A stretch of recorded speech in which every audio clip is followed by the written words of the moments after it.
The Z to Z Podcast. Good morning, good evening, or good day, and welcome to the Z to Z Podcast, the home for Xbox achievement hunters and gamerscore junkies. I'm your host, Brandon Freeman. Thank you so much for listening. At Z to Z, we love gaming, and in particular, grabbing achievements and gaining gamerscore. We do news, reviews, and interviews. It's about achievements. We'll unlock it.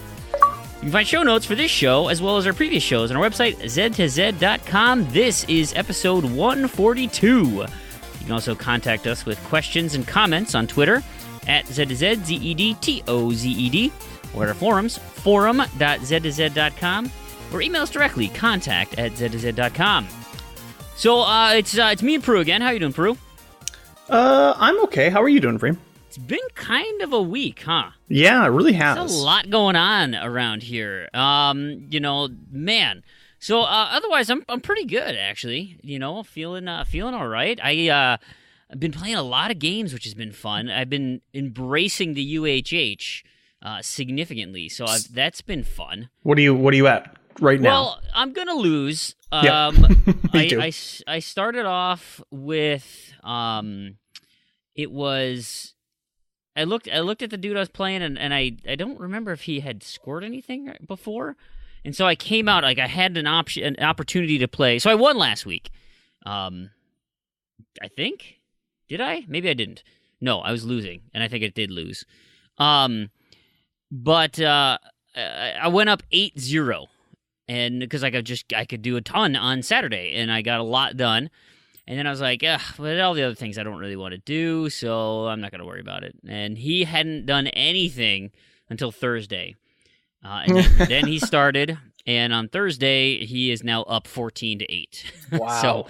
So he went on a tear, and I just don't have any interest in catching up. But for me, it's like a better random to-do list in a sense that it gives you achievements that are, the carrot on the stick is closer to my reach, where it's like I can get my finger on it and can just touch it, and it's close enough where I can get nibbles.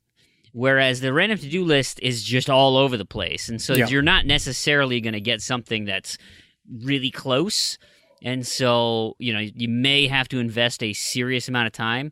But at least with, like, the UHH algorithm, it sucks that it's only a week, but it also is nice that it's like, and I'll talk about some of the games I played, like, just getting a reintroduction to the game and thinking, man, this is really fun. Like, I'm really liking this. So why aren't I playing this more? And kind of shaping how I think my gaming is going to be in the future. Anyway, that's neither here nor there. How about you? What was your week like in terms of UHH? Good, bad, indifferent? Well, I'm going to win, and I have a gripe. A re-gripe, I'll call it. Because of how upset it makes me at a certain game, but I don't know when we want to talk about that, if it's now or later. But I will say I get what you're saying. I'm going to win my match because it's against a pudding. Yeah. But I hit this ceiling pretty early on in my week in this one game, and it discouraged me from playing the rest of my games. I don't know. Sucks. My problem, I think, with the way the UHH is structured now, with the sort of group stage first and then the knockout stage second. Yeah. I am less, not encouraged, what's the word? Motivated. I'm less motivated to stick to my list, to look at it competitively, if I know I'm already not, like, feet to the fire sort of thing. Sure. So, first week, I wasn't feet to the fire, I had a pudding, I got, like, 7 points. Second week, same thing, I think it was 8 points. Lost my third week, somewhere in that same area, 6, 7, 8 sort of thing. Well, no, I think I got 10 the third week, but I still lost it because I was playing somebody that was good. This week, pudding, I'm at 7, and it's like, that's not enough. I'm not going to make it. And okay, UHH is over, and I don't want to completely blame the structure of the contest. It's also the way my brain works. Right. Where I'm just like, okay, this is not enough motivation. If I knew that I had to win each week, sure, right off the bat, I would try right away. But this kind of, to me, it feels like it, at least in my brain, it encourages sort of, there's always next week, or I have 4 weeks, and then, obviously within week 2 or 3, you kind of know where your standing is, and then you're like, then I'm not really I'm not really motivated to try anymore because I already know I'm not going to hit that standing. So it's like, Right. The sort of things that it seems to be intended to mitigate, it doesn't really, at least to me. Sure. Well, hey, no, that's great feedback because I know a guy who can make changes to that. So, it's nice to hear. We get a ton of suggestions in the community events team about what people like, what they don't like, how to fix it, what to do. And we're constantly trying to evolve this because, if it's the same thing every year, then people can really prepare for it and preload. And that's been a consistent struggle for us to try and find ways to combat that. And still give people an opportunity to play. And so maybe, because what I'm hearing then is maybe, instead of a group pool stage, that maybe, a double or triple elimination type scenario would be the case. And that we just take that giant pool of people and just start, going for eliminations, where the wins, keep you alive. And if you continue to lose, you get kicked out of the tournament eventually. And I don't know because we cut down the list really significantly after the group stage here, after tomorrow.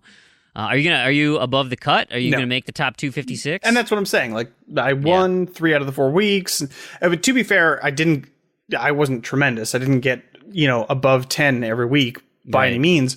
I had pretty rough lists, and I think that's partly because of my focus on working on this sort of completion percentage and my refusal to curate my list in any way, shape, or form. Like, that's solely on me, and that's fine. So I'm constantly coming up against achievements that I don't have for a reason, like late game achievements and games that I just have no interest in playing, for sure, or like Dark Souls, like stuff like that I'm just not gonna, or hint, for something I'm going to bring up later, Destiny achievements. But I don't know. Triple eliminations, my initial reaction to something like that would be like, there's no difference really between a triple elimination, kind of what we're doing here. Maybe double. I think the whole point of the UHH, to me, it feels like, is competition between the two players. Right. And by kind of putting a meta on it and pulling it back a few weeks, you totally remove that competition, and it's more about point versus time efficiency, if that makes any sort of sense. Sure. I mean, I guess it kind of is that way with just one-on-one, but in one-on-one it's so much more intense, and it's so much more like I have 7 days and that's it. Now I don't know how a lot of other people don't agree with me and they like the new structure. I prefer that sort of immediacy. Sure. That's what puts the fire under my butt. And because now I'm just like, I'm so lethargic. I'm like, whatever, man. Like, my list is too tough. And I can get 1 or 2 extra achievements on my list, but I don't even know if I'm going to make it either way. But I'll still win most of mine, so it really depends on what you're going for. I like the competitiveness of the UHH, but yeah. My big issue, and it's been this way, is the puddings. Like, and everybody has a different reason for not. I mean, like, I have plenty of reasons I can't game, but I still try to get one, at least something off the list. But the people who like don't even bother, like why'd you even sign up in the first place? Like, that's what I don't understand. And then, granted, not everybody games like we do, but I was trying to find ways to like. It was tough because I wanted anyone. If you did not score a single achievement, you got kicked out. Like, that's what I wanted going into it. It's like I only want people who can commit. But it's like, oh boy, if that was the 1 week, like you happen to be out of town or something, like that would be unfortunate. So I thought, well, what if it was 2 weeks of no scoring? And I was like, oh yeah, but then. We've seen somewhere like people get it by accident and so it never came to fruition. But like, that's what I want is like, if you had a competitive pool, like this guy who put up 14, like, if I was competitive, like I'd say he went past me and I'd be like, oh boy, I got to get on my horse and start earning some achievements to try to beat him. So I think just having a willing participant would help. Versus somebody just sits there like, well, I'm just doing whatever I'm doing. I just clicked the register button when it first popped up. Right. Yeah. No, I totally understand that. And it makes sense. at the very least, 4 weeks definitely seems a lot. Yeah, we just had so many people who are like, hey, I can't compete, but I like getting a list. And Rich didn't really want to do just like, hey, generate a list whenever you want kind of thing. So, like kind of what we do for the random to-do list. So he wants it to be more structured, and that's why we do this head-to-head route. But anyway, let's talk about some of those games. Let's talk about some of the things you've been playing. Why don't you kick it off with what you've been up to? Pick maybe one, and then we can just go back and forth. Ricochet. A lot of mine I've talked about already, so most of them will be pretty short. Yeah, let me talk to you about my lose of the week. The terrible, the awfulness. Oh my goodness. I hit the thing off my desk right now just because of how mad I am. This reinvigorated my hatred for Destiny, the UHH. So thank you, Fream. You have now been the spark that, there was like a kind of a bell curve. Like when I first started the game, I was enjoying it. And then over a little bit of time, I just like, wow, this is terrible. And then, over time when I stopped playing it, it kind of left my mind and I didn't think about it. And it didn't bother me that much. I knew I didn't like it, but let people enjoy what they enjoy. Sure. So for UHH, I had a Destiny achievement, and it was Saturday afternoon, and I was just going for some of these UHH achievements just on my own. And my friend, the guy that I played Destiny with originally, who has always been a big Destiny fan, like when I quit, he kept playing, and he's like up to this day, it's kind of a running gag in our friendship that every time he plays Destiny 2, which is quite frequently, right, he sends me a game invite. So the stupid little icon pops up on the bottom of my screen, says, your buddy wants to play Destiny 2 with you. And normally when you get a game invite from a friend, it shows you the icon of the game. Right. But if you don't have the game, it sends you an icon of the Microsoft Store logo. Oh, nice. So I get that, I would say probably 3 to 4 times a week from my friend. Because he just loves Destiny. So I get in a party with him. I'm like, look, I have this, I'm doing this competition thing. I have this Destiny achievement. I have no idea how far I am, like how close I am to it or how long it's going to take. Let's hop on Destiny 1 and try it out. Okay. So he experienced a whole plethora of problems because he's a game share partner with his girlfriend. And I guess there's some known issues with that with Destiny 1 DLC. So he actually wasn't able to play it on his home console or whatever. He had to play it on his girlfriend's account, whatever, yada, yada. That's not a big deal. Right. So my achievement was for fully upgrading a legendary weapon. Okay. Now, back when I played Destiny, I got very close to this. In fact, I had 3 or 4 legendary weapons that were relatively close to being completely upgraded. Sure. So I found the closest one and I said, all right, what do I need? And to my eyes, I saw only one upgrade. And I had everything for it except for 2 spin metal, I think they were. Yep. I was able to find those real quick and popped them in, upgraded my weapon, and nothing popped. And I'm like, what? Okay, I must be missing something. There is on the far left side, there was one other upgrade that I hadn't seen. I'm like, okay, I can do one thing. My friend's here. He's played the game to death. He can walk me through anything I need to do. And, he's super high level.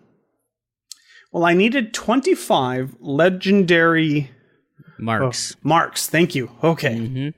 Let me tell you how mad this stupid system made me. Now, I don't remember. Do you know off the top of your head, Freem, if legendary marks were in vanilla game? They were not. Okay. That makes sense because I only played Destiny before any of the DLC came out. So legendary marks are given to you by doing dailies, weeklies, yep. And breaking down legendary items, blue items. Correct. Yep. Now, I've broken down plenty of blue items in my time, but since... Purples. Purples, sorry. Here. I've broken down plenty of purples in my time, but since that was before whenever legendary marks became a thing, none of them counted. So I'm looking all this information up. I'm like, okay, I guess I have to do some sort of any of the dailies. I guess you can get like 15 a day. I'm like, oh, this is easy. This will take me 2 days at max. So I go to the dailies screen, and they're all but one blocked off for me. There's 6, I think. All of them are dark except the first one. And the first one is a PvP, which Destiny Yep. PvP. And not only that, I ask him, I go, I don't have any sort of reward screen when I hover over this. He goes, oh yeah, I get like 5 legendary marks for this. I'm like, okay, well, I don't see that, but let's just play a match and see what happens. So we played a match, we lost. He got the marks. I don't get the marks, and I can't do any of the dailies or the weeklies because I don't have the DLC. Oh, jeez. Oh my God, I was so upset at this game. So not only did Destiny, between all the updates and all the DLC, created a new system where you have to use these items to upgrade your weapons, because that's the whole point of Destiny, but they locked me out of it, essentially, except for hardcore farming of just getting purple items and destroying them. Mm-hmm. Yeah, that sucks. Yeah. They don't give you, they give you nothing. You get nothing if you're a vanilla player. And you might say, what's the big deal? I've never come across a game that has done this. Like Halo, you can always play like regular matches or DLC matches. Or the system auto separates you into those categories. This was so infuriating. I couldn't play 2 dailies, and I'm like, okay, well maybe because they're called dailies, maybe today was a bad day. Today was an all DLC day. Oh no, every single day when I log back in, Same old. Same old. And I will be damned if I give ever again Bungie any of my money. Oh, I was so furious. I was so upset. I'm very salty about it. So yeah, that sucks, man. Yeah, sounds terrible. So that soured me. That soured me on my whole UHH list. And man. Anyways, so yes, I played a little bit of Destiny, tiny little bit. I'm gonna go through my list. Oh, actually, no, we're ping ponging. You go next, Fream. What have you played? Well, let me hit 2 short ones I played. After the show recorded, I went and did a little bit of the Inner World, that point-and-click narrative adventure there. I didn't realize, that's actually a kind of a funny game. Have you played that at all? It's a pretty short completion. Is that the really old one that was remade? Or no, it's not. No, that's Another World. Oh, thank you. That thing's garbage. Yes, it is. The Inner World is it's like there's these, you're in the middle of a planet and the wind used to blow from these craters, and then it has that weird Mr. Pumpkin adventure kind of aesthetic, that type of hand-drawn look to it, and it's just strange. But I went into it thinking it was another Mr. Pumpkin adventure, kind of just a weird point and click. It is a weird point and click, but it's actually pretty funny and a little crude, which I kind of like. I didn't have to do much in it, just a real quick getting that pigeon down that happens right in the beginning. So that was on my UHH. And another one, so these were 2 from last week's UHH, was another chunk of the chapter in Back to the Future. More in that world. I think I'm in the 2nd story, not done with it, but just kind of chipping away at it. We talked about Back to the Future, the game. It's not awesome. In fact, plenty to talk about later regarding that as well. Absolutely. So we'll kick it back to you. What else is on your list? So I had an interesting experience. I had an achievement for getting to level 10 in Tomb Raider Definitive Edition. Okay. It had been Tomb Raider month, isn't it? What's that? It's Tomb Raider month, so that's pretty apropos. Oh, yeah, there you go. It's been a long... I think Tomb Raider Definitive Edition was the game I bought when I first bought my Xbox One. And so I couldn't remember, I didn't even remember if I'd played the multiplayer at all. Turns out I was literally 1 kill away from level 10. That's awesome. Not only that, when I loaded into the game... as soon as I loaded into the game, one of the other players invited me to a party, and I was being lazy and I didn't have my headset. I didn't want to join, but I'm like, okay, I have a feeling I know what's going on. And I get to the middle of the map and everybody's just standing there. Yeah. And I'm like, okay, I'm not going to ruin these people's boost. Obviously that's what they're doing. So I just stand there and I let them all kill me or whatever. And I found one in a corner and I killed him, and I popped my achievement. I helped them with their boost stealthily. And it's been a long time since I've just randomly stumbled across a bunch of people going for that sort of stuff. So yeah, that's funny. it was interesting, but it worked out really well. I guess I don't play enough multiplayer games anymore to find boosters, but yeah, that's pretty funny. And it's great when you can just notice them. You're like, I know what you're doing. Yeah, I've been there before. Yeah. That's awesome. I had a couple of quick hitters. So now we turn to this week's UHH, and this whole UHH has been about 3 games, but only 2 showed up on this time around. Because the one that is, it's on here too. The 2 main games that have keep showing up and I've been chipping away at, apart from Back to the Future, has been Bayonetta. Oh yeah, because the games with gold that has come up a ton, and so I had to do another early a combat achievement in there, just learning how to play that game, and that's one of those things of I really like just button mashing hack and slashes. They're just so much fun. And I like it when you're afforded the opportunity to just go wild and without too much, punitive coming back at you. Granted, at some point I will have to play this on a harder difficulty, but at these low levels where I know I'm just super casual with the whole thing and just playing the story, it's just wonderful. I love doing that kind of stuff. And the other is Sunset Overdrive. That one keeps popping up. And this one was another early game achievement where you have to survive your first base attack from all the OD. Oh, yeah. And so that was a little trickier than I anticipated it being. Again, I'm not entirely sure you can lose it per se, but it was. I bet I could if I just was completely incompetent, but it was it was more overwhelming than I thought it was. Again, finished it first time, but there's a lot of dudes. Yeah, I don't love Sunset Overdrive, but I like the tower defense section the least of that game. Yeah, I like that. I mean, and I know at some point, because people always say it's the air dash that just makes the game so much better. And of course, I don't have that yet, but I'm finding traversal totally fine. I am not having any problem moving around. So I'm very curious of what this additional traversal mechanic's going to do. But you're right; it's so much fun just to wander the city and do some things, and then from things I've heard, and maybe you can back me up on this, those the side quests, the story related things are all just fun and just wacky, and that's where the game really shines. Yeah, better than those other sections for sure. Mm-hmm. Yippers. All right, you give me something. Oh boy, what else did I? Oh, you know what? I had a little bit of an adventure with a Viva Pinata Trouble in Paradise achievement. That sounds like fun. Yeah, so it wasn't. But it was for getting 3 Arctic residents or something like that, and you could do a lot of Viva Pinata Trouble in Paradise. You can get done with the Vision Cam. Oh, right.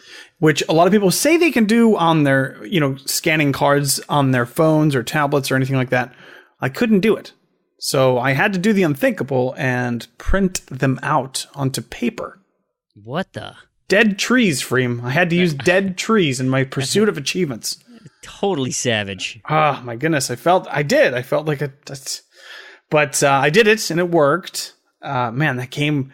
I wish both Viva Pinatas allowed you to do this, where you could just get achievements by scanning in cards, because it makes those games almost worth playing. But, what about you? That's funny. 2 real short ones I had. One was I fired up The Division, Tom Clancy's The Division, and it was the close the car door achievement. And so I got into the little tutorial level, and I was like, okay, I don't really want to play this right now. I'm excited to be in this world, but I got to find my first car because I know there's going to be some real significant exposition here, and I don't want to listen to it. I'm going for something quick. And it's like, okay, well, here's a car. The door is kind of open. It's maybe. It's like when you bump into the door, or the door, you're on a hill, and it kind of falls closed, and you're like, okay, it engaged, but my light is still on. You know what I'm talking about? Yeah, sure. In real life? Mm-hmm. So that's what the door looked like. was like, there's no way that's going to count. And I was like, well, let's just see. And so I kind of wiggle up and get into cover in front of the car, and then I wiggle around the side, and sure enough, dunk, the door shuts, and I'm like, okay, but come on, really? And then, bling! I was like, oh, right, that totally counted. I'm out of here. See you later. And then I went and played Recore.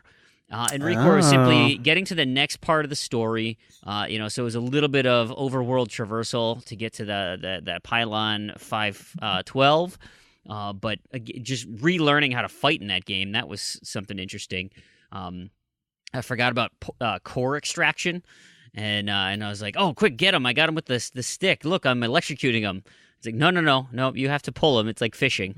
You have to yank that out of him. So that was a little bit of a learning curve there, but I managed. I got past that. Another quick hitter was Hunter's Legacy, a Metroidvania. I had to go a lot deeper in that game than I envisioned initially. That was a lot of... I had to kill 200 dudes in that. I was like, well, how hard is that going to be? Well, I ended up doing a lot more of the game than I anticipated. I don't think I got to the first boss. Maybe I did. I can't even remember that well, but I probably spent about 2 hours getting that one. What about you? Okay. So the game I spent the most time playing actually turned out to be Watch Dogs. Really? Yeah. Watch Dogs 1. The original, yeah. And so the achievement I had was for complete Act 4. Okay. And I don't think I'd completed Act 2 up to that point. But I was like, okay, do 2, 3, and 4. I'm like, that can't be too long. Turns out it was probably about 6-7 hours, I'd say. Oh, jeez. But I give Watch Dogs a lot of flack when people ask me about it. But, going through and playing it straight through sort of like that, it's not terrible. Sure. It's just generic GTA with hacking. Right. And it's not bad. It's a pretty game, too. And the stealth aspects are pretty well implemented. So it's kind of repetitive. It's not amazing. In my mind, it's better than I thought it was. I'll say that's that. Good. Yeah. That's good. A game I did not think was better that I played, The World 2 Hunting Boss. I had that on my list a couple weeks ago or whatever for beating that lava monkey. Well, this one I needed to get all the heroes, which meant grinding that monkey guy like 5 more battles and then beating all the other guys a few more times. I ended up putting a lot more. There's a lot of grinding in this I think I beat so far, 4, 5 bad guys? And I don't really have much to show for it. And then I got to do it all again with the other characters. It's like, oh boy, I know it's an easy completion. These are all really low things, and they're pretty easy to do following that walkthrough, but I'm not really enjoying myself doing that. And then Slime Rancher popped up again. And this one was pretty easy because I just had to feed one of those big fat slimes. They're just these, big fatty fatsos sitting there, and you got to shoot cats into their mouth. Cats, among other things. I think I fed the pink one so I could, send him vegetables and stuff that, maybe were a little more humane. But popped him, opened a little slime gate. I ended up getting 3 achievements in that, which was a lot of fun. I got 3 games left to talk about. What about you? Yeah, I have a few more. Okay, let's hear them. I did a quick one in Portal 2, a quick one in Gears 3. Oh, I'll tell you where I also gave up. After Destiny, the next one I went for was one of my really, really ones, and was in Dead Space, the original Dead Space. Okay. I don't like that game, man. No? I just don't. Because it's scary, or no, why? It's frustrating and irritating because you don't have any ammo to do anything. And if you don't have any ammo, you cannot do anything. And it's Isn't that the nature of a survival horror I game? guess maybe. I don't know. I've played Resident Evils in the past, and I'm sure a handful or 2 others. I don't ever remember it. I never remember feeling as stuck as I do in Dead Space. So I got to this part where you're supposed to protect this girl while she's doing something on some computer screen. Mm-hmm. And there's a gap between you and her. And there's a railing, in front of you and a railing in front of her, and then there's a big gap. So you can't do anything if you don't have any ammo. And I got to that part with 3 bullets. So I'm stuck on this part where this woman is just, I'm supposed to protect her from the distance. She just gets mauled. And any game that allows you to do that, I think is very poor design. Sure. And so as soon as I hit that part, I'm like, no, I'm not going to I don't even know what I would have to do. I don't know if there's a chapter select and I could just start over from this mission. I don't know. You know how that works? Yeah, that's interesting. Some people, that's some people's thing. It's just not my thing. Don't just make everything scarce in order to kind of ramp up the tension. The tension can come from the story or atmosphere, from the atmosphere, right? From the enemies. I don't know, man. It's just I shouldn't say don't do it. There's a delicate balance. But if I'm constantly feeling, if I'm not scared and I'm just feeling like, oh my God, I can't do anything because I don't have enough of anything, right? That might be a problem. Sure. And I think that's it as far as UHH. I had a quick one in Darksiders, which I haven't played in years. Darksiders 1? Yeah. And in fact, the achievement was you could get it in the opening, right after the opening cutscene, essentially. Oh, really? Yeah. So that was nice. It wasn't that one of those missable ones, was it? It was. You gotta get that killing all the angels or whatever? No, you have to kill a helicopter by throwing a car at it. That's right. But that's in that opening scene. Yep. Mm-hmm. I remember that. I played an Artifex Mundi game this week. Little Nightmares of the Deep 2. Nightmares of the Deep 2. Started that one up because I needed the N for Toadstyle Venom, and there was a RTGL on there for me for a little hidden object puzzle in 1 minute. So turns out I did not do that on my first try. So I had to find a couple other hidden object puzzles and rush through them, and I managed to get it, which was nice. And so then the two games left that I want to talk about because I enjoyed them. Number one, and I've been told multiple times, especially by NBA Kirkland, that I should be playing Max: The Curse of Brotherhood. I ended up playing through the first act. I think they're acts, are they stages? Whatever one is, it's like 1-1, 1 through 1-5. I played all of those, and that game is great. Like, I really, and I'm surprised at how pretty it is. Like, Press Play did a great job with just the animation and it's a 2.5D game. Did you play this, Proulx? I have, yeah. Okay. It's a 2.5D game, and so like there's just so much activity going on in the background, and just the way that you manipulate the world around you, despite it only being in 2 dimensions, which is cool. Like, I really like it, and so, just playing through that first, and I played without a guide. I was just doing my thing, and turns out I found all the eye stalks I was supposed to. I found the secrets I was supposed to in the World 1, which was cool. I did miss a few of the missables, which, whatever. There's chapter select. I'm not terribly worried about that. I ended up with 7 achievements through the first go-round. And what did I need to do? Oh, I needed to find the first piece of the amulet, which was not very difficult to find. And that was my UHH achievement for that game. So you're going to keep going? I might audible that one and make that because I was going to do Dad Beat Dads for my family affair one. I might do Max Curse of Brotherhood and finish that thing off. I get a feeling that it's going to show up on my just for fun lists quite a bit. That's another one of those a lot of people have access to and maybe didn't play it all the way through. So do you have a brother, Fream? I do. Between Max and brothers, video games seem to be trying to teach us a lesson that brothers are awful. What's going on here, Freem? My brother is at times awful. He's kind of a piece of crap. Not like when I watched the opening story, and the opening scene is real fast. It resonated. I'm not gonna lie to you. Like I had at times considered, wishing an ancient curse on my brother. Are you older or younger?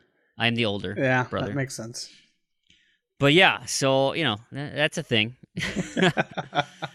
And I was thinking, that's... But the brothers from Brothers: A Tale of Two Sons, they were respectful to each other and helpful.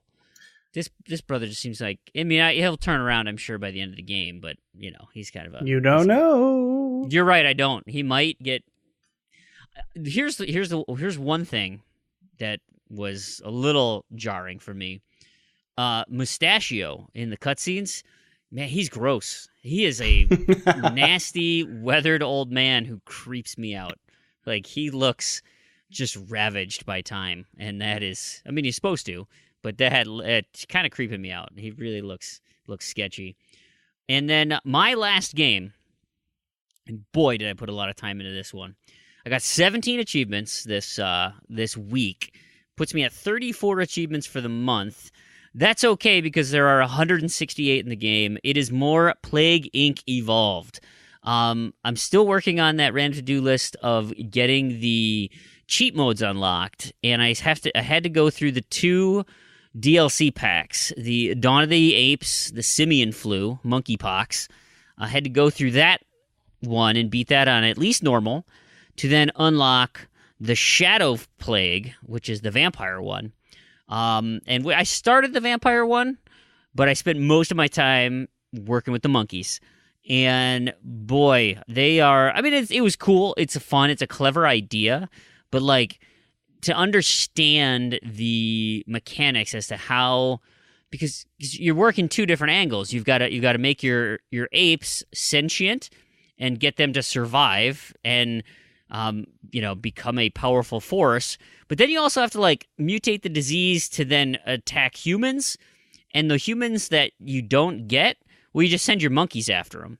And turns out, I was playing on Mega Brutal because I was just trying to finish that thing off. It didn't work for me, and what ended up happening is I got the world at the brink of disaster. I had 500,000 monkeys. Intelligent monkeys who are ready to fight. They were decked to the nines, and they were camped out in Africa. And the only surviving respite of humanity was 2.3 billion people in Canada. And so I sent my monkeys on a boat across the Atlantic to battle the Canadians, and frickin' Canada won. They destroyed all of my apes, and I lost the game in the last seconds of it. And I was like, oh, no. No! So the 2.3, I think it was 2.3 million, not billion. I think it was 2.3 million people hanging out in Canada. They're the only people left on the planet because all of the apes had died and all of the other humans have died. But that was the end of that. Anyway, I went back, finished it up, and ended up eradicating humanity. Canada was again the last holdout, but I had enough monkeys that time to show them who's boss. And that was I'm finishing that tonight. I am gonna finish the vampires tonight, and I'm gonna get that achievement. And what the beautiful thing about that now is any future achievements in Plague Inc. are essentially all just one-off scenarios. Like, I don't have to, because everything will be unlocked, and so I can go, and if it's like, hey, now you need to make this combo, it's like, I've got the disease ready to go, I've got a bunch of the unlocks, and so, like, I can just pick and choose whatever achievement ends up popping up. So that's kind of why I wanted to do this, and I'm really focused on trying to get this done. And I'm doing it. I'm going to finish it tonight, I swear, Prue. After this show, that's my goal, is to take that out. Do you have anything else that you were working on? Not particularly. I played that Sigi game. Have you heard about this? No. I don't think so. Sigi and something about farting on someone. It's another one from the. I should pull this up before I even start talking about. It's called Sigi, a fart for Melusina. What? Yeah, it's done. It's a $5 game, and it's basically a sort of Ghosts and Goblins clone. Oh, sure. Yep. But it's definitely like I followed a guide, so I was able to finish it in about 24 minutes, I think, in one run. So wow, yeah, that's super fast. It was not difficult if you knew if you looked up where each collectible was in the level before you got to that level. Not bad. Yeah. Okay. So, yeah, that was my one quick and dirty one that I did this week. And yeah, that's it for me, I think. Interesting. So I had alluded to two before, but with the UHH popping these, bigger scale games, because they're going to be the more popular ones. The Recore, Sunset Overdrive. There's a lot of players in those. Bayonetta. I mean, those are games that a lot of people experienced and enjoyed, and I'm feeling that way too. But they're also more significant narrative adventures. You need to work your way in. They're not really pick up and play type games. And what this is kind of showing me is like, hey, maybe you should just kind of focus a little bit more and not necessarily just grab all this low-hanging fruit. Again, we talk about this, I think, every 4 months. Our focus changes, and it's like, I just want to score. Give me all the ACAs I can get my hands on. And then you just get burnt out on that. Like, I think you were feeling that way with GTA SC, where you're just like, I bet as disappointed as you were to go down with all those bonuses, I think part of you was just like, yeah, okay. Now I can play some other things. Oh, yeah. Yep. And not just grind out. Yeah, no, I totally feel that way. I've already relaxed kind of my gaming. I've spent a good chunk of this week playing, what was it, Tiny Troopers, which is just like a random game. Like, I'm actually just getting stuff off my tag. I'm actually working on my backlog at this point. That's nice. So it's nice. It's nice to be like, okay, this is a 12-hour game. That's okay. I don't need all the achievements right now. I can actually spend the 12 hours to get these achievements, So it is nice to just... I like both aspects of it. I do enjoy the competition, but I also like, after 8-9 months of it, it's nice to step back and be like, all right, cool. Now I can play something a little slower. Right. I want to get back in it. I want to do The Division like that. It's one of those things that just keeps hanging around there, and it's like, you should play this game, dude. So it keeps eating away at me. Let's move into some news. There's lots of bad news. A lot of bad news. Let's sandwich that with a couple of not so bad news stories. We'll start off with this one. Did you back in the day use your Kinect voice commands often? I use my Kinect voice commands as often as my Kinect works. I suppose that's a very important distinction. So it's very strange because my Kinect basically, it's not even just mine, because I've purchased a replacement, and this replacement does the same thing. Right. Basically, it'll work for a while, and then it will stop working for like a month or two at a time. And I can unplug it, replug it in, fiddle with it, reconfigure it, and it'll work. But if I just leave it dormant, it will eventually, after an update or two, start working again. I don't think there's anything wrong with the hardware itself. It's something software-based, it seems to me. But I can't be bothered with it. If my Kinect was working all the time, I would use it every single day for voice commands. Every single day. Because it would help stop me from going into the My Games and Apps part. I can just say, Xbox, go to this game. And I do that every single day. And it's so convenient. Xbox, like when I'm ready to eat dinner, Xbox, go to Netflix. And it's amazing. There it is. And it's so good at those little easy commands. I would never use the UI if I had the option. If the Kinect was convenient. Would you now purchase an Amazon Echo? Do you have an Alexa at your house? I have an Echo. I actually wish, and I hope that this will be extended to the Google Home as well, because my Google Home is actually on the same entertainment center that my Xbox is. I know. I'm the same way. I'm in the Google world, not the Amazon world, but there is an Amazon. They're using an app called the Xbox Skill. Yep. And right now it's the Skip Ahead Alpha Ring and Beta Ring, or they're not called rings anymore, whatever. They're able to use this, and essentially this app, this Xbox Skill app, connects the Amazon Echo to the Xbox and pretty much brings back all the Kinect voice commands. So you don't have to worry about, the waving and all that kind of crap with the motion controls. You retain the ability to talk to your Xbox through Alexa. totally agree. I really wish that this would work with Google Home. But this is cool. I love this idea. And there's an easy way to extend this further than that. You could just put Cortana, and maybe it is integrated into the app, but you could put it into the Xbox app on any device. Yeah. And then as long as you have the app open, you could be like, if I just talk to Cortana on my phone, my Xbox will instantly listen. That could just be your conduit. You know what I mean? It doesn't. Then you wouldn't be. This is a step into that direction, and a step away from the Kinect as a device in general. Yeah. But I'm all about this change. In fact, I have an Alexa in the bedroom. I may move it to my living room if it works well.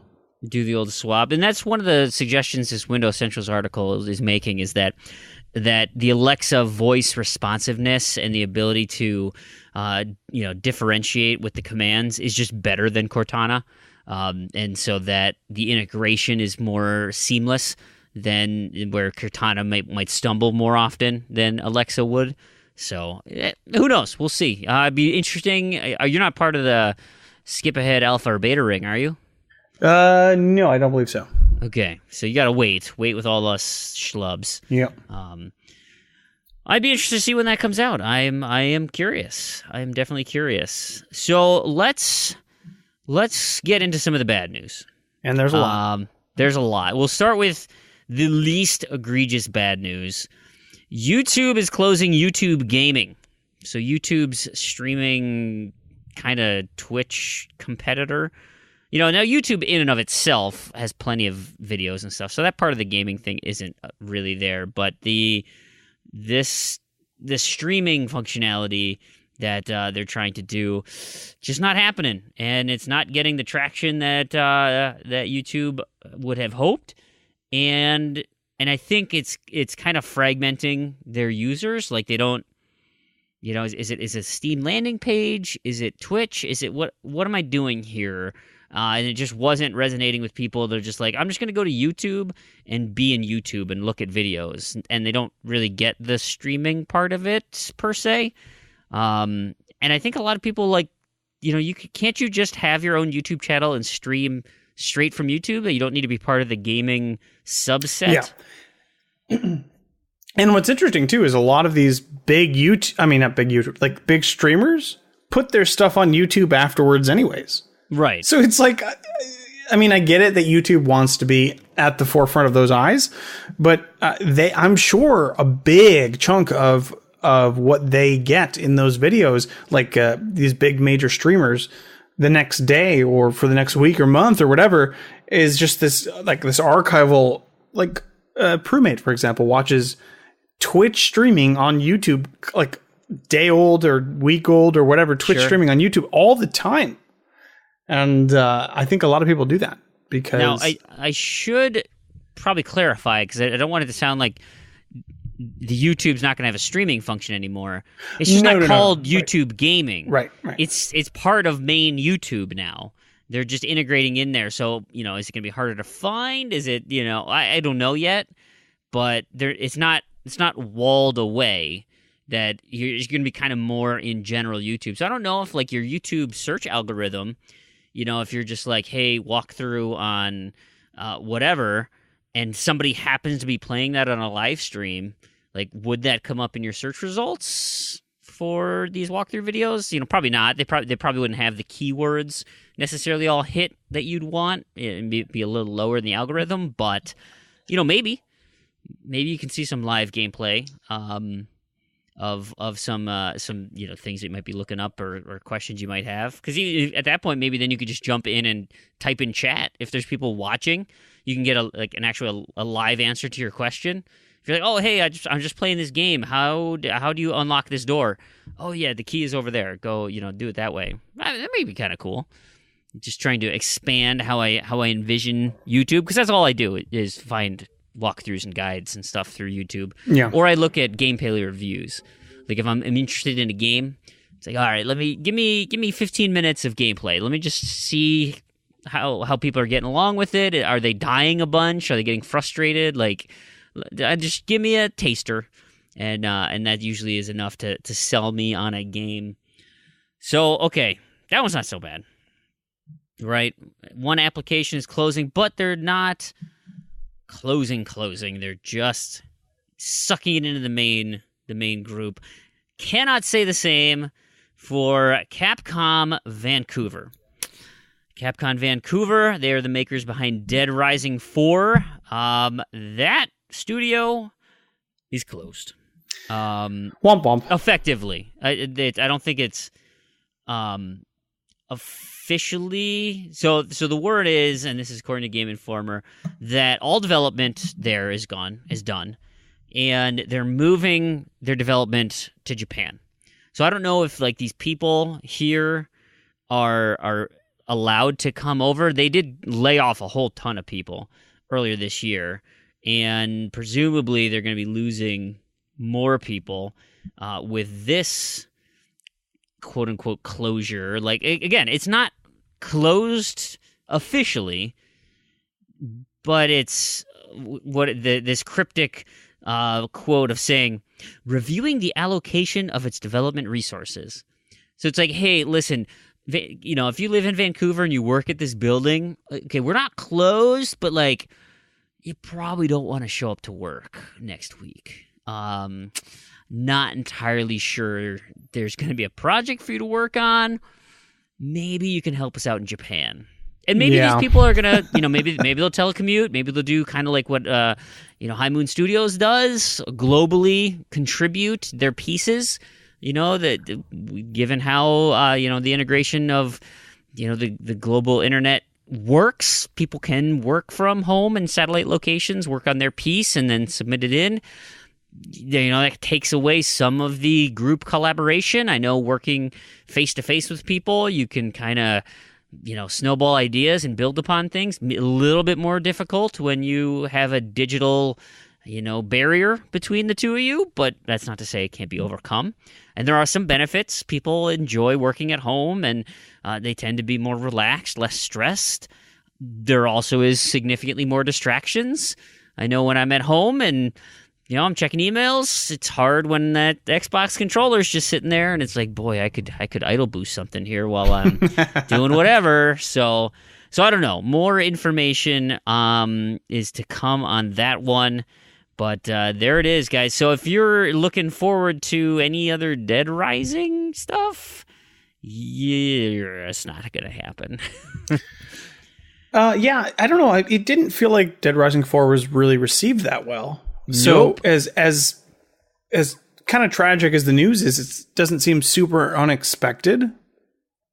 But speaking of unexpected, and this is late breaking news, and this is heartbreaking for me personally. I wasn't even sure we were going to talk about it tonight because there was so much confusion about what was actually happening, whether it was rumor or true. People were searching for confirmation. Yeah. The games media was going nuts trying to get this, especially late on a Friday. Yeah, it seems to have been confirmed. In fact, I'll read the official statement, and then we'll talk about it a little bit more like towards the rumors. But it seems as though Telltale is pretty close to shutting down. Essentially dead, Ski. It's essentially dead. I'll read their official, and this is all like late breaking. We're reading this to you Friday night, and their response was put out by, I think maybe it was like 6:00 this evening. So their official Twitter said, "It's been an incredibly difficult year for Telltale as we worked to set the company on a new course. Unfortunately, we ran out of time trying to get there. We released some of our best content this year and released a tremendous amount of positive feedback, but ultimately that did not translate to sales. With a heavy heart, we watch our friends leave today to spread our brand of storytelling across the games industry." So that's the official Telltale statement. By all accounts and rumors, 25 people left at the studio, just kind of to I don't even know. We're not sure yet exactly. So this is what Game Informer is saying. They had a couple updates to their story. So the initial, like you said, the initial closure, people trying to track things down. So they updated and said that sources are telling them all projects after The Walking Dead have been canceled.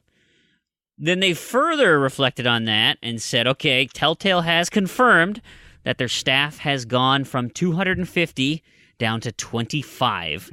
And this is to, quote, fulfill the company's obligation to its board and partners.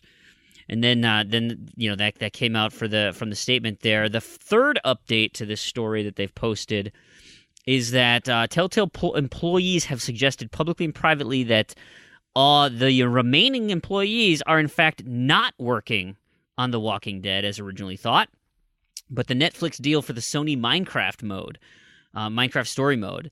So if that's true, that means The Walking Dead final season will be done, and it will not conclude. That you will get their 3 episodes, and it will not finish with episode 4 and 5. Or maybe they've only done 2, and it won't finish with 3 and 4. Yep. Mm-hmm. And so that's it.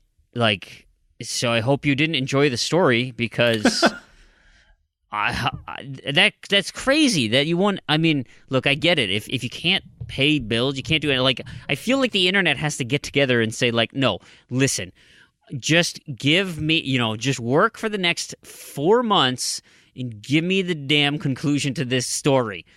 Like, you can't give us 4 seasons of this and not close the story out, please. Well, what was the quote that you just read, Fream? What were their priorities? Company's obligations to its board and partners. To its board and partners, not to consumers, not to the general public. This is not a company's main concern. Keep in mind, this is how the world works, unfortunately, and that's how it is. So screw those. Then those 25 people can do that. Give me the 225. Let's get. No, I agree with you. Let's get a GoFundMe going, or kickstart the final 2 episodes of those people. Just let them. There was a tweet here. I should pull it up because Robert Bowling 420. He had a couple of posts and said, "Hey, listen, if a studio like Telltale Games can't survive with critically acclaimed track record, incredible talent, and massively known IP partnerships and development contracts in place, imagine the daily struggle of your indie studio friends just to keep the lights on. Respect the effort." And then he followed up by saying, "Well, I can't provide any additional project financing to new game projects until 2019. My fund can still offer free studio space, 40,000 square feet, internet, advice, and a wealth of resources to indie devs working on their game pitch or prototype in the LA area. DMs are open." Let's bring Telltale to his studio to finish the story. Now, let's be clear about a few things here. This is not the first time that Telltale has run into some issues. Now, to call this just a minor issue would, I think, be short selling it, obviously. But it wasn't too long ago that they laid off 25% of their staff. There's been some clear indication of some financial issues, right, for a few years now, basically. I don't know. We don't know what it is, whether it's mismanagement, whether it's just the high cost of licensing or changing technology or what. But and I'm sure these stories will come out, in the months to come.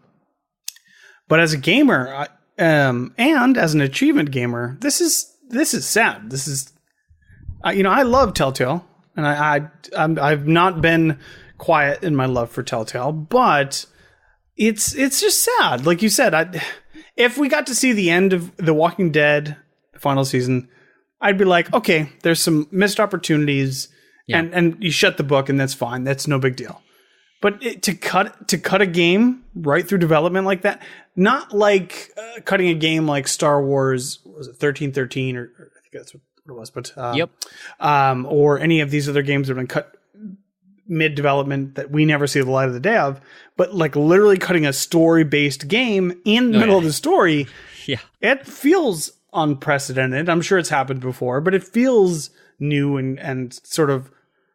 How do we cope with that as gamers, Like, one of the interesting points that the Game Informer piece brings up is, like, if you bought the season pass for The Walking Dead, they're not fulfilling what your initial purchase agreement was. And so if they do go into bankruptcy, are you part of the owed parties and have a stake in Telltale's bankruptcy filings, if that's the way it goes? Like, I've been through bankruptcy with a company that I worked for, and they, because they were so short on cash, needed me to use my credit card at times. And so I became, they were a debtor to me. And so I became part of the bank owned properties that, and now granted, I got paid right away because I was the one who cut the checks, but like, you become part of that group because you were owed services and they didn't fulfill on those. And so, it's really interesting because, like you said, I'm sad that there won't be a Wolf Among Us season 2, that there won't be the Stranger Things, Game of Thrones, Guardians of the Galaxy. Like, those were all fine little stories and fun, and there won't be another Back to the Future. I know. Yeah, we're devastated about that one. Right? But like, we never got to experience part of that story. We got the intro, and it was a relatively closed piece. There was a beginning and an end, and sure, there were things that could carry on, but they were at least told their story. This is 2 episodes in. Like, there's an arc that they're building toward, and it's left wholly unfulfilled. That is a travesty. It's so upsetting for so many reasons. Not just because it's this one story from this one game we only got 2/5 of. No, it's 2/5 of the final chapter of a story that we got 3/10 of. Right. Or sorry, it's 7/10 of 7/10 at this point. And it's like, it is really upsetting. It kind of feels like your favorite TV show being canceled in the mid-season shift of shows. Like, right. There was no closure. That you've developed these characters in this story this whole time, and there's not a lot of video games that have this sort of abrupt, sort of pull the rug out from under you feeling of what the hell? Like, yeah. I don't, what the man, like, I feel like I'm owed something, I've invested in this character. I've invested in this story. I don't know. It's rough. I love Telltale, and I'm sad to see all of these properties end, but I'm most sad to not see the end of this since they've been building toward this for so long.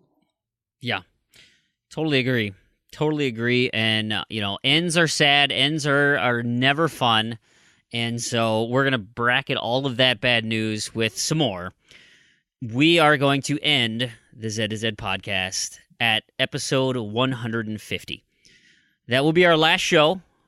So we've got 8 more weeks of just playing around, goofing off. There have been a lot of changes in the community, and, the community has fragmented. We've had, people come in, come out, throw Molotovs, poach, have done, it's just been a complete disaster, and I have been completely unable to hold the community together. I can't spend any time on Discord. I can't engage with the community like I had been. I can't, we just jumped into a Mixer stream and they're like, holy crap, it's Fream. I haven't heard from him in ages. Remember when we used to play games together? I do. We played games like 3 or 4 nights a week together. And now I don't play games with anybody. And it's a huge bummer. Even you and I, Proulx, we talk once a week now. Just because, I never see you in Discord because I'm never there. So it sucks, but that's how things change. That's how life changes. Now, so part of this, effective pretty darn quick, certainly before October, we're going to be closing the Patreon down. So everybody who has donated to the show and has kept us going and has provided us funds and stuff, you are amazing. And I thank you for all your continued support. I thank you for every ounce and bit of pocket change or significant dollars that you guys have contributed to our show. We have enough funds to do things with. And so the forums, the Z2Z forums, are going to stay open. And once I get the keys to the car from Randy, I am going to be paying out May, June, July, August, September, and we will continue to offer prizes for the contests and things because I still enjoy doing the contests. I love the Gamertag Challenge. I think it's great. I want to keep doing it. Community Game of the Month, I'm less inclined to do that one, but, I'd like to come up with ideas. Maybe we'll come up with some things. Otherwise, we'll figure something out. But, so don't think that we're just going to take your money and run away with it. It is going to come back to the community that's left in some regard. What you won't be hearing, though, is our dulcet sounds, the voices, the camaraderie that Proulx and I have, the banter back and forth. Of course, I've just spent the last 4 minutes talking straight. But well, I was going to say, unlike Telltale, right. It does feel like Zed has told its story. There you go. It feels like it has completed its mission. It feels like it has the arc is finished. It's been sort of this way for a little while. We've been kind of in a transition mode for, Freeman and I think have felt this way for a little while now. And, time goes on, priorities change. And instead of trying to hold on to something that was there but isn't there now, we want to let it go as it was at its best, hopefully. And then allow the other things to fill the void as they may, and we'll be there. We'll be around. We aren't, as people, aren't going anywhere. It's right. just that the production and, like you mentioned, the Patreon. Like, we don't. That's a lot of. It's a lot of responsibility to get that sort of support. And we just don't have the resources to continue to give you to give you a return on investment. And we don't want to cheat you out of what you've given us. So we're just going to say this is it. This is the stopping point. Like Frey mentioned, we're going to 150, and we appreciate your support all the way till then, which is I believe in the beginning of November. Yeah, sounds about right. 8 more shows. Yeah.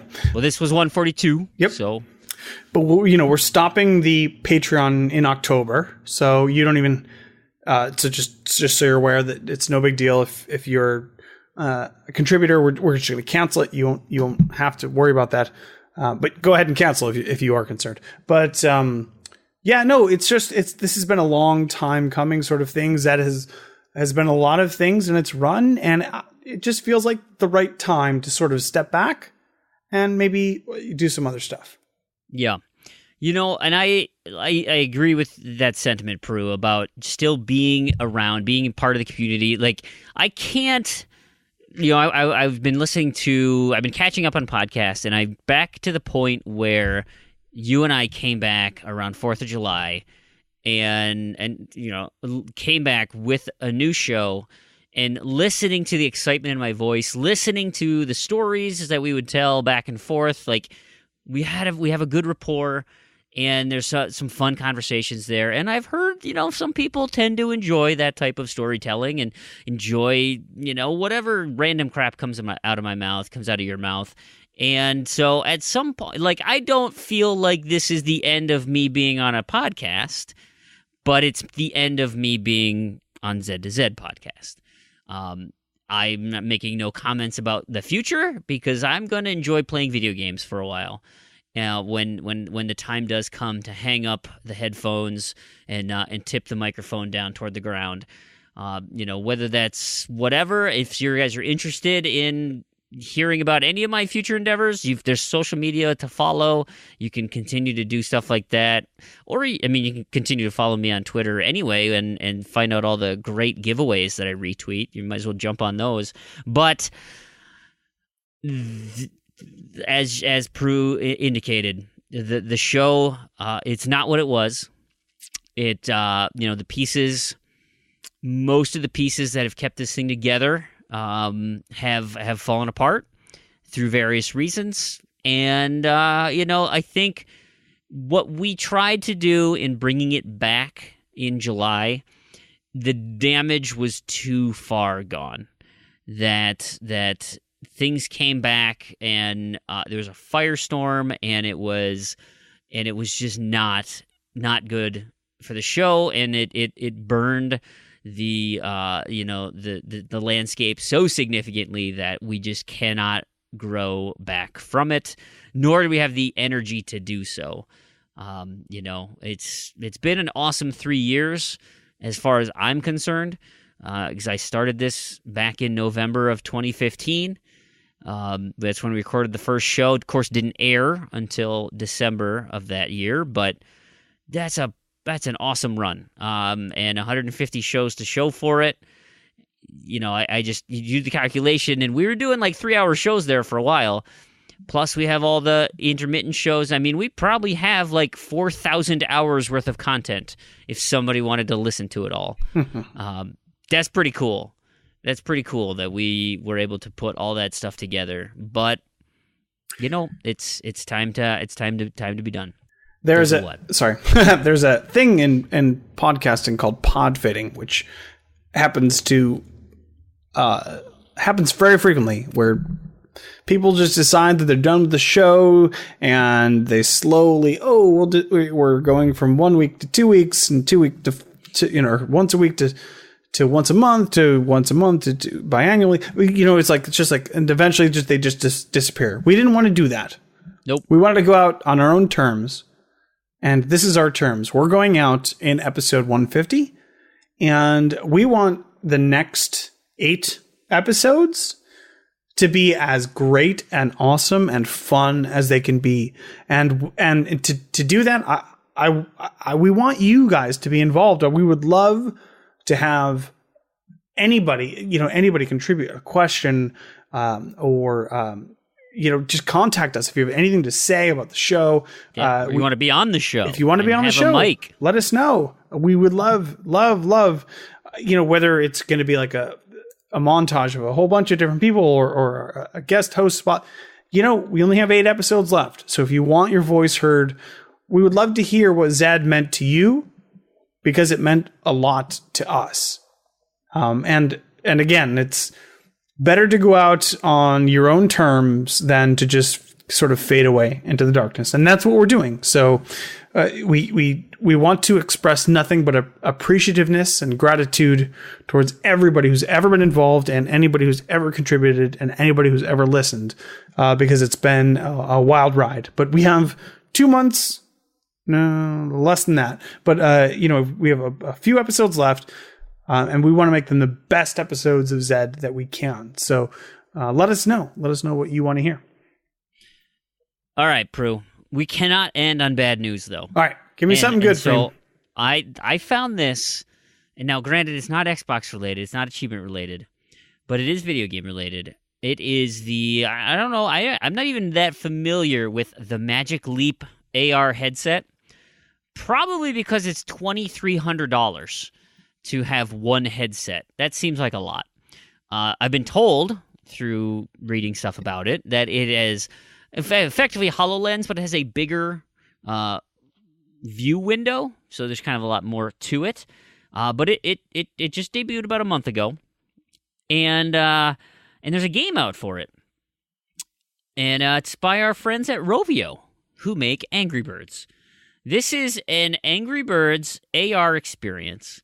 You have a flat table, and it creates a 3D tower of TNT blocks, wood blocks, stone, and sure enough, the pigs. The green pigs are hanging there, and it is a first-person slingshot game. So the Angry Birds are on your table, and they jump up into your slingshot, and you hold the slingshot with your right or left hand, pull back with the other hand, and launch birds into this tower of, just like the Angry Birds game, only you're doing it in first-person view. And the beauty of that is that the way the structure is built is that it depends on your angle of attack on how successful it's going to be. So you have to kind of move to the side, maybe if you get low, or aim high and come down at it and you watch the video of this, and I wish other people could see this, what you're seeing and experiencing. That's kind of one of the downfalls of of the AR is that there's something at $2,300, you're probably not going to have two sets sitting around. And so you by yourself are enjoying this amazing AR experience, and someone's looking at you interact with this table saying, you must be on drugs because I don't see what you're seeing. But watch this video. It is, I saw this on Engadget. And Proulx, have you watched the video at all while I've been talking? Have you been seeing this in action? Yeah, I did watch the video, and it's cool stuff. I like AR. It's fun. I do too. Like, and I just think of like, granted, I'm sure these are all just doctored up marketing videos, and that this isn't really what it's like. I guess I don't know. I've never experienced AR or VR, but I just think of like all the cool things that you could do with an AR headset, an AR experience, as that technology gets more user-friendly. Like, I look back at, like, our phones, and when we had the old cell phones, the flip phones, the Nokia cannonballs, the impenetrable force that they were, just like the evolution of how cell phones worked. And now where we're at, where we've got these mini computers, and I can play games on my phone all day. It is amazing. Like, imagine the technology curve if AR headsets take off, and how cool all that stuff could be on there. And so just seeing these, like, interesting tech demo-y things. Like, look, it's not practical. Rovio's not going to be making a lot of money on this. It's not going to sell quite as much, but they made a comment like, hey, they were kind of the first ones out on mobile phones, gaming on mobile phones, and it blew up for them. And so maybe if they're the first out on AR, it'll blow up for them too. Sure, maybe. That seems like a big ask. But this is super cool. Like, I love watching this kind of stuff happen here. Do you ever see there's it's a meme of cell phone screens? And it was like, it had a timeline, and it showed silhouettes of cell phones with the size of the screen. And along the bottom of the timeline, it was like first cell phone, and it's the size of like, yep. Deck of cards or whatever. And then it's a matchbook, and then it gets smaller and smaller. And then on the timeline, they're like, you can get porn on your phone. Yep. And then the screens just get massive. That's good. Yeah. It's just brilliant. So anyway, AR, there it is. It's cool. If you guys haven't seen this video, check it out. Angry Birds first-person slingshot. Watch the trailer. It's awesome. And with that, I think we are done for this week. Proulx, do you have anything else you want to add? Any closing remarks before we sign out?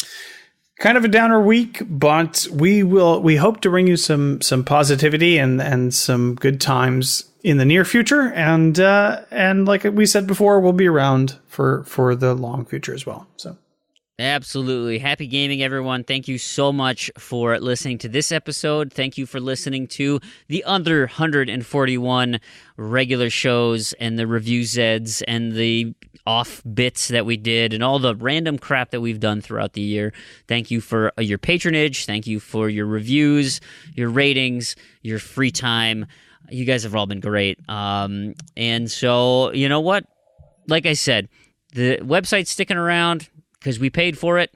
We still got money left over, so we can keep the website, we can keep the forums, we can keep all that stuff, and I can keep paying out contests. So head over to forum.z2z.com and you can play games. We'll have to that's come what up this with is a all new- about, man. Yeah, I think October is Matriarch and Minpin for the 2 gamer tags next month. So there's stuff to do. There's plenty to still do. But we're closing out this week, so we'll catch you in the future here. On behalf of Proulx, I've been Brandon, and to all of you achievement hunters and gamerscore junkies out there, thank you so much for listening, and we'll catch you for episode 143. See you guys. See you next week.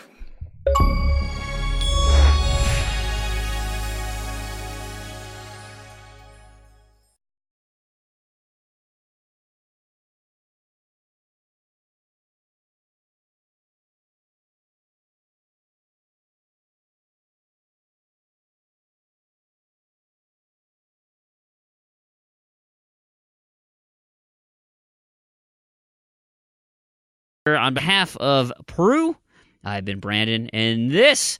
What am I? I just messed that up. That was bad. So it's a good thing we're done because I'm losing my edge. I'm losing my edge. Let me try one more time.